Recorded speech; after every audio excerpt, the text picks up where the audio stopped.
Assalamualaikum warahmatullahi wabarakatuh. Di video kali ini kami akan menjelaskan materi manajemen pemasaran dan manajemen keuangan. Sebelum memasuki pembahasan, ada pepatah mengatakan tak kenal maka tak sayang. Kami dari kelompok 5, perkenalkan nama saya Tri Oktaviani. Saya Yunana Desa Sabila. Nama saya Listatia Valentin. Dan saya Siti Nursalia. Dan saya Alif Nurfitra. Di sini saya akan membahas materi pertama, yaitu pengertian dan ruang lingkup pemasaran. Pemasaran adalah sebagai analisis, perencanaan, penerapan, dan pengendalian program yang dirancang untuk menciptakan, membangun, dan mempertahankan pertukaran yang menguntungkan dengan pasar, sasaran, dengan maksud untuk mencapai tujuan-tujuan organisasi yang dipasarkan. Dalam pemasaran ada 10 tipe entitas, yaitu barang, jasa, acara, pengalaman, orang, tempat, properti, organisasi, informasi, dan ide. 1. Konsep pemasaran. Ada beberapa konsep dalam pemasaran, yaitu konsep produksi, konsep produk, konsep penjualan, konsep pemasaran, dan konsep kesejahteraan. Konsep produksi. Pemasar berkonsentrasi pada proses produksi. Produsen beramai-ramai membuat produk dalam jumlah besar untuk dijual ke konsumen. Konsep produk. Pemasar tidak hanya sekedar melempar produk ke pasar dalam jumlah besar, akan tetapi mulai berkonsentrasi pada kualitas. Konsep penjualan. Orientasi pasar tidak lagi pada jumlah produk yang banyak atau pengembangan kualitas produk, namun bagaimana cara menjual produk tersebut. Konsep pemasaran. Konsep pemasaran lebih luas ketimbang konsep penjualan. Pemasar tidak hanya sekedar bermain pada distribusi, promosi, periklanan, dan public relation. Konsep pemasaran kesejahteraan. Konsep diilhami oleh teori perilaku. Yang pertama itu konsep pemasaran. Ada beberapa konsep dalam pemasaran, yaitu konsep produksi, konsep produk, konsep penjualan, konsep pemasaran, dan konsep kesejahteraan. Yang A, konsep produksi. Konsep produksi itu kayak pemasar berkonsentrasi pada proses produksi. Produsen beramai-ramai membuat produk dalam jumlah besar untuk dijual ke konsumen. Kalau konsep produk, pemasar tidak hanya sekedar melempar produk ke pasar dalam jumlah besar, akan tetapi mulai berkonsentrasi pada kualitas. Konsep penjualan adalah orientasi pasar tidak lagi pada jumlah produk yang banyak atau pengembangan kualitas produk, namun bagaimana cara menjual produk tersebut.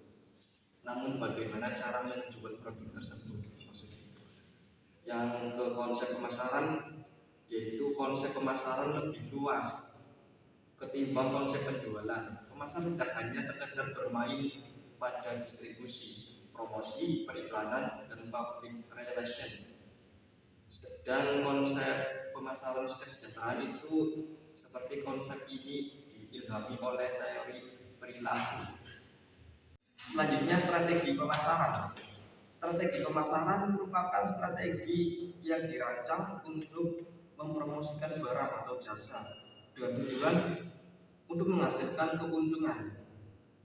Konsep strategi pemasaran meliputi segmentasi pasar, market positioning, market entry strategi, internal development, marketing mix strategi, dan planning strategi.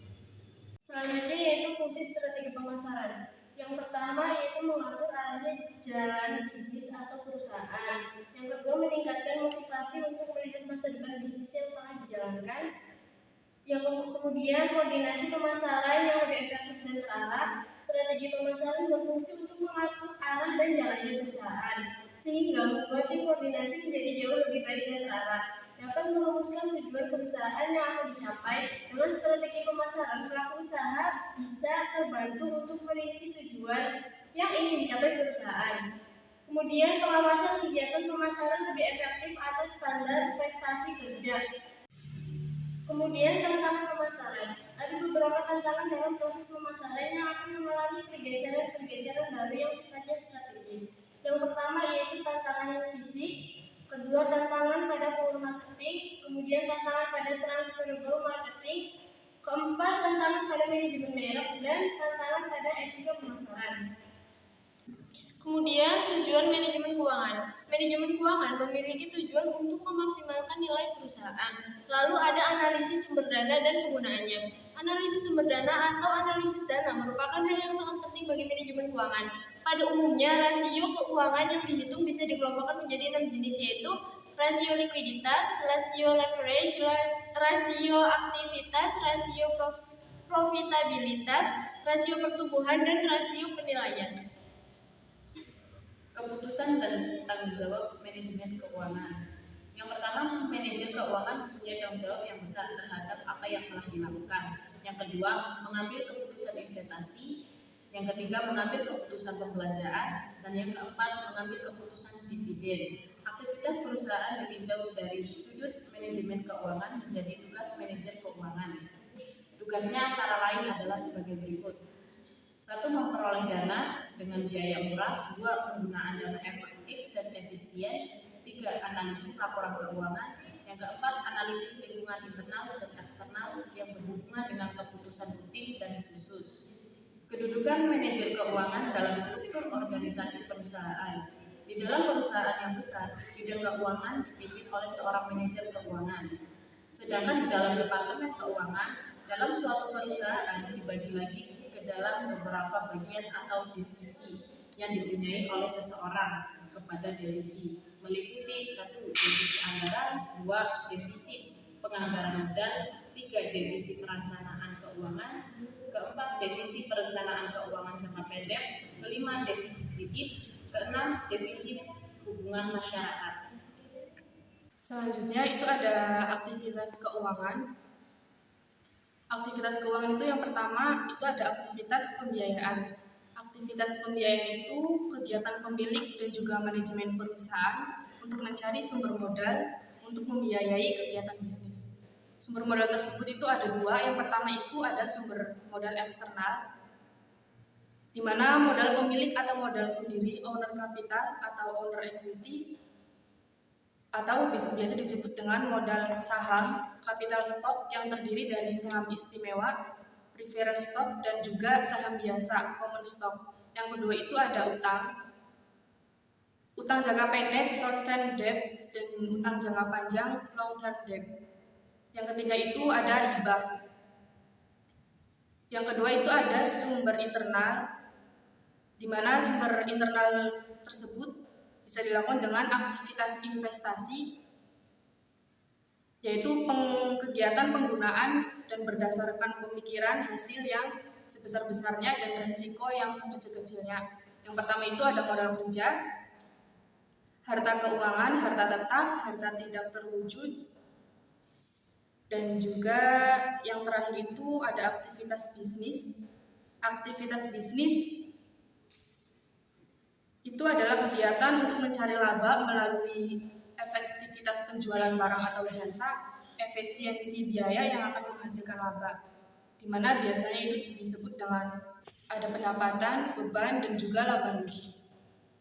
Nah, dari materi yang tadi dijelaskan sama teman-teman saya yang dari awal, itu bisa disimpulkan bahwa manajemen pemasaran itu sebagai kegiatan yang direncanakan dan juga diorganisasikan yang meliputi pendistribusian barang, penetapan harga, dan juga ada pengawasan terhadap kebijakan-kebijakan yang telah dibuat yang tujuannya itu untuk mendapatkan tempat di pasar agar tujuan utama dari pemasaran itu dapat tercapai.